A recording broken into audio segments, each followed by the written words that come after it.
A distraught lady got in touch with me and told me she was desperate for help. She felt so ashamed, but she had black spot mould growing all over her bedroom wall. She was so upset.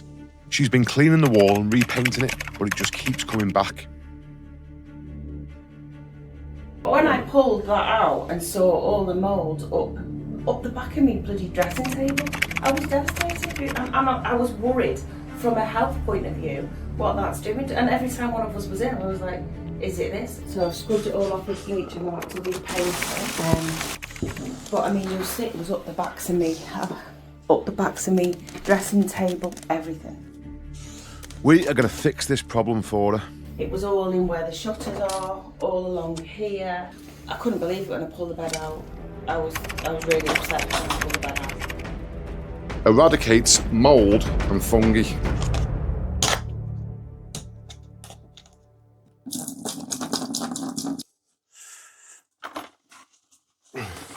The problem is this bay window is really cold. Any moisture in the room is going to condense on that wall. Now the room is nice and warm, so when you get moisture and warmth, you start to get mould growth. She was telling me that this is happening like this on literally a weekly basis. They've just literally cleaned all this off, painted it again, and within 2 weeks that was back. This was the final straw. She couldn't live like this any longer. It was embarrassing. Something had to be done. In this bucket is cork plaster. This is going to insulate that wall and stop that mould problem.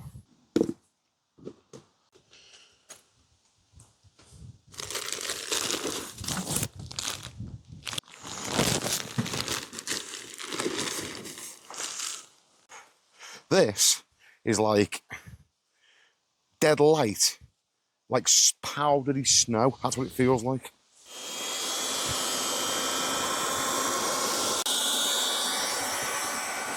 Have we got a bucket trowel? Hey? I think, mate, before just wash it in, you know what I mean, so it's not, doesn't stay. That's why I buy slip-on boots. Now, this is the great thing about this cork plaster. It feels like an empty bucket. There's no weight in it whatsoever.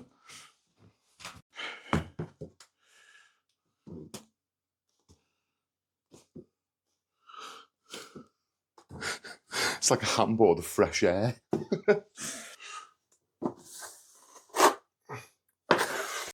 All I'm trying to achieve is to get it on quite neat as it's going on. You can't go back over it as the stuff slides around. So you're trying your best to get it on as neat as possible first time round. I'm doing my best to build up the thickness gradually. This needs to go on about 2 to 3 mil thick for the first coat. Now with this, you want to try and get it on as flat as you can. You don't want big lines in it. You're going to give it 2 coats. Now the thing is, you can't trowel this. If you start trying to smooth it out as it's setting, it'll drag and slide. It's not how it works, you see. But what you can do, once it's set, when we come back to skim this, if there are any high spots, any big deep lines in it, you can just scrape it back with your trowel before you skim it. Scrape it back really easy. If for any reason you couldn't work up to the corner and you wanted to feather this stuff in, it does blend in.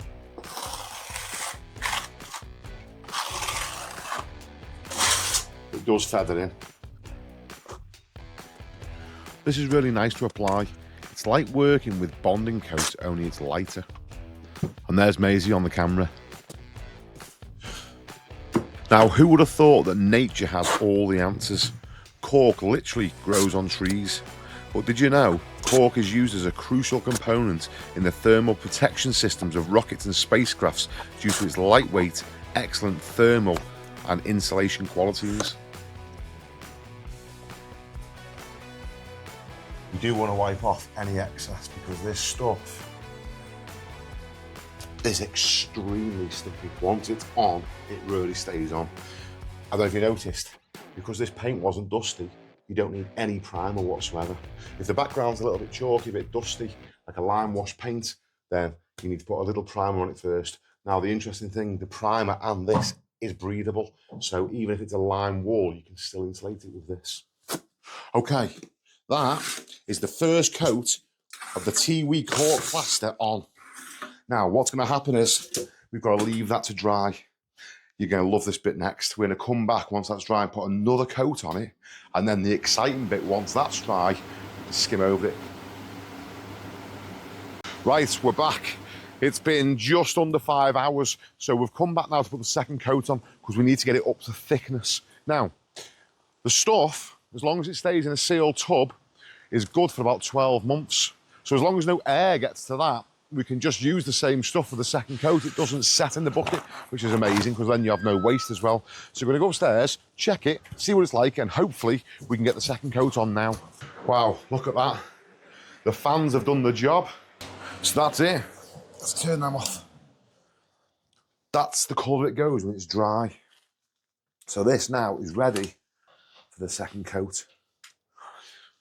Perfect. That's just what we wanted to see. I can't get over how nice this stuff is to use.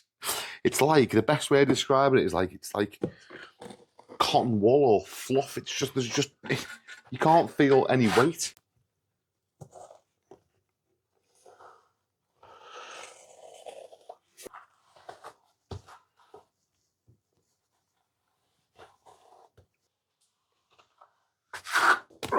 The thickness you want to go on with this in your two coats is about 5 or 6 mil, which is great because skirting boards you've usually got about 12 or 13 mil, so you can do it and still have a good nib left.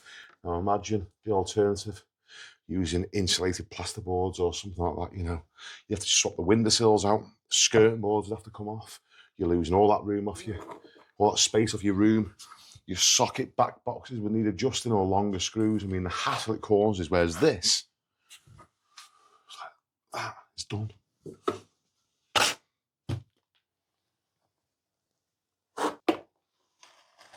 It's going perfectly to plan. It's going better than what we were hoping it, so that's good too. Does anybody want any hot, cold drinks or anything?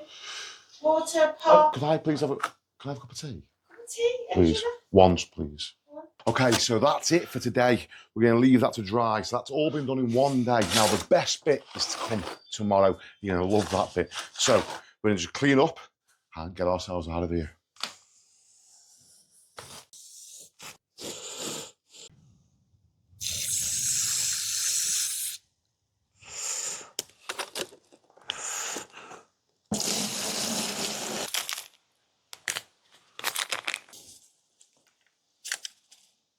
We've left our whisk on the other job. So I've already used this whisk, right? Guess what else is on the other job? The extension lead. We want to mix up outside. So luckily, I've got this. Now these guys actually sent me this for a sponsorship, and I'm not trying to plug it. It genuinely comes in handy for situations like this when I need power.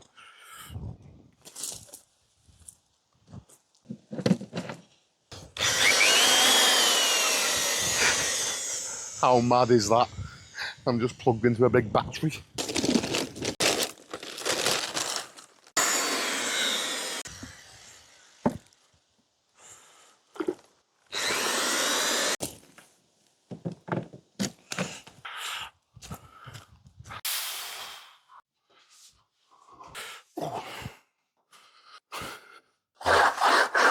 Just taking off any little high spots before I start. Scraping the high spots off is no problem, but if you wanted to speed the whole process up, avoid any little bits of scraping and speed up the application, you can put this on with a spray machine.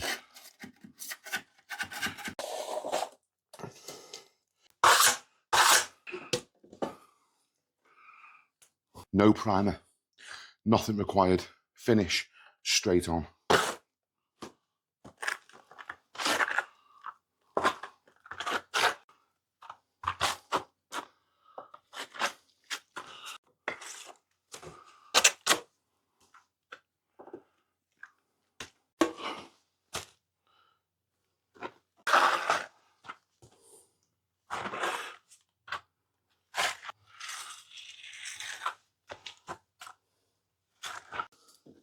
This stuff is actually a pleasure to skim over. Now, don't know if you notice or not, but I use the toe of the trowel quite a lot It's getting awkward little spaces down the side of sockets and stuff. So it's important when I buy a trowel, I don't want this having too much of a curve because I can't get it flat. So I always try and get a trowel that's this is really straight the toe of the trowel.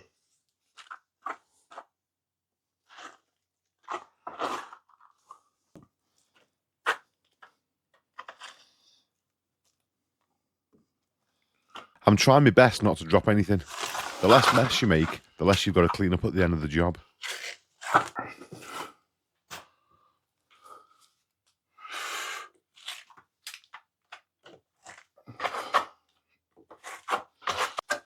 And these little corners can be a pain because you can't get the blade of the trowel in there the usual way. Instead, the only way you can reach in is with the toe of the trowel.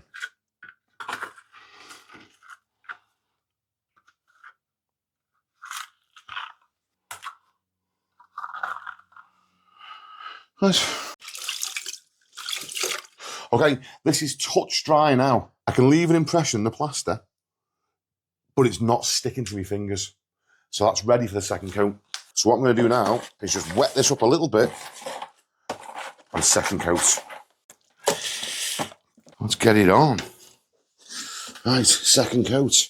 This stuff, I've wet it up a little bit, but it's still picking up quite quick because of the accelerator.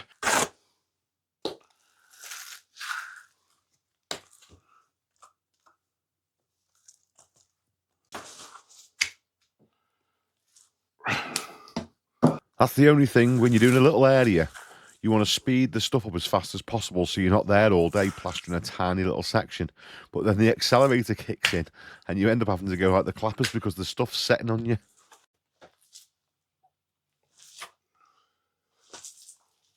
I think we'll be okay though.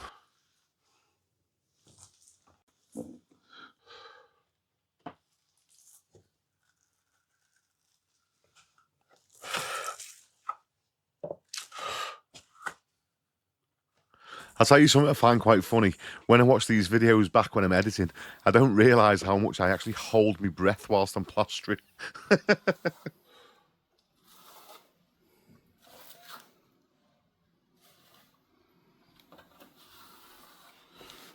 Take a breath, Kirk. You're going red. Bear in mind, I am using a brand new trowel, which any plasterer will tell you is an absolute nightmare. But you've got to break them in one way or another, so I thought I may as well get a new one started off. First wet trowel, a little bit of water to lubricate the plaster. And this is coming down lovely. Working on top of this cork, I'd say is as nice as plastering over plasterboard.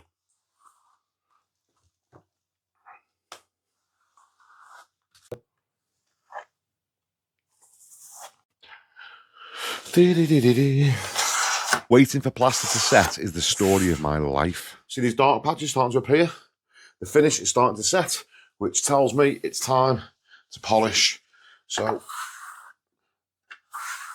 little bit of water, a little bit of pressure, and this is basically it. Now, I'm aware that cork plaster is a relatively new thing in the UK, so you might have lots of questions. Maybe you'd like it in your home, or maybe you would like to become an installer. Whichever it may be, there is a link in the description. If you click on that link, TV Corksway will be able to help you in any way you need. What this is, decorator's cork, or whatever was on it last time, just clean all that off.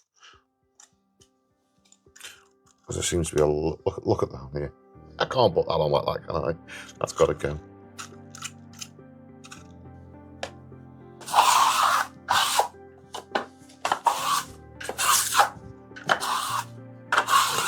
And that, guys, is it.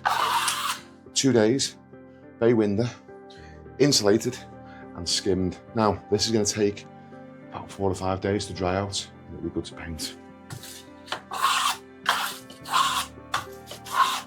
Something that's worth noting, these walls have already been skimmed with board finish or multi-finish. Now, if they were lime plaster, then I would have skimmed again with a lime finishing plaster.